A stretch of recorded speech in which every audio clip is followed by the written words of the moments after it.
question was reported to King Saul, and the king sent for him. Don't worry about a thing. I'll go fight this Philistine. Don't be ridiculous. There's no way you can go against this Philistine. You are only a boy, and he has been in the army since he was a boy. But David persisted.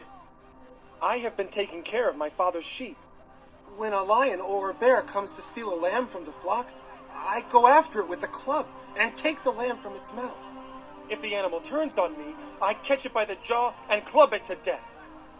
I have done this to both lions and bears, and I'll do it to this pagan Philistine too, for he has defied the armies of the living God.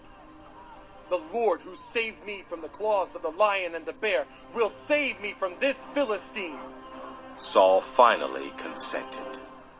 All right. Go ahead. And may the Lord be with you. Then Saul gave David his own armor, a bronze helmet and a coat of mail. David put it on, strapped the sword over it, and took a step or two to see what it was like, for he had never worn such things before. I can't go in these. I'm not used to them.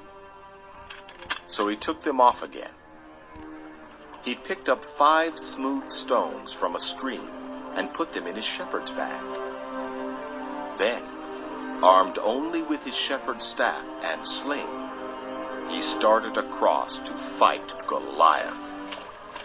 Goliath walked out toward David with his shield-bearer ahead of him, sneering in contempt at this ruddy-faced boy. Am I a dog that you come at me with a stick? And he cursed David by the names of his gods.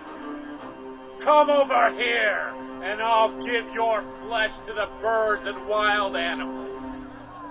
You come to me with sword, spear, and javelin, but I come to you in the name of the Lord Almighty, the God of the armies of Israel, whom you have defied.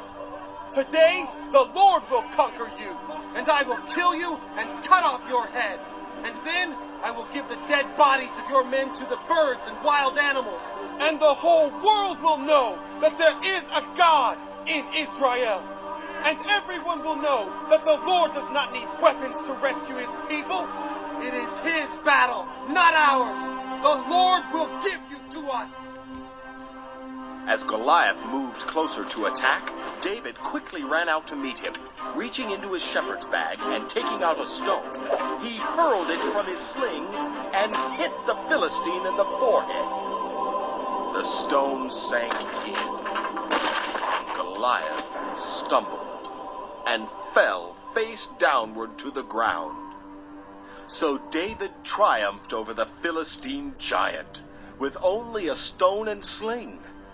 And since he had no sword, he ran over and pulled Goliath's sword from its sheath. David used it to kill the giant and cut off his head.